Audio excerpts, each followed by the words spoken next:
I get a lot of inspiration dreams. I have very vivid dreams, and I think in my nightmares especially. I mean, I don't even have to write stories. I just tell you my dreams, and they're so very bizarre. I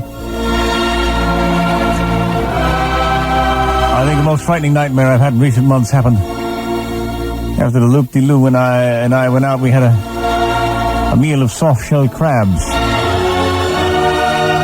Have you ever eaten soft-shell crabs? You know they serve you the whole crab right before the shell turns hard, and you eat it that way. The whole thing, claws and all. And I dreamed that I woke up with a tremendous stomachache.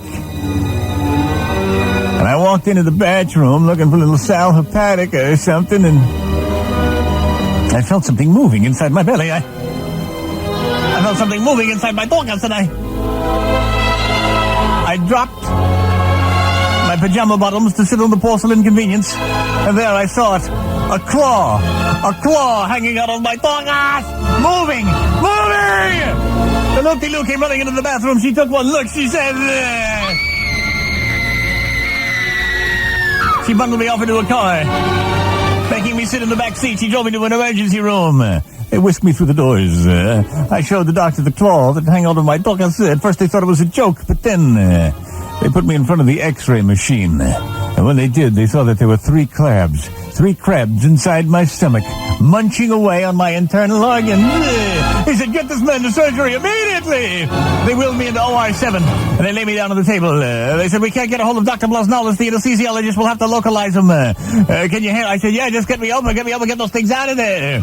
So sure enough, they gave me a local, and they cut me open. The second they cut me open, one of the crabs leapt out of my stomach and onto the attending physician's face. He recalled backwards. He fell over a medicine tray, and lying there on the floor, that crab just churned up his face, grabbing his eyeballs. He writhed in agony as the nurses stood by. It was awful. Finally, the other doctor grabbed him, and with a scalpel repeatedly, he dug the scalpel in there. He dug the scalpel into that crab, occasionally missing and plunging the scalpel into the other doctor's face. But finally, the crab fell off dead upon the floor, its joints convulsing in post-mortem contractions. The doctor looked back at my stomach. He said, well, we still have two crabs in here. One of them has eaten one of your kidneys, and he's working on part of your liver right now. I said, my God, get it out of there! Get it out of there! He said, my God, the other one's biting your lungs. I said, will you do something quickly? He said, all right, nurse, scalpel, suture, clamp, gauze, Uzi.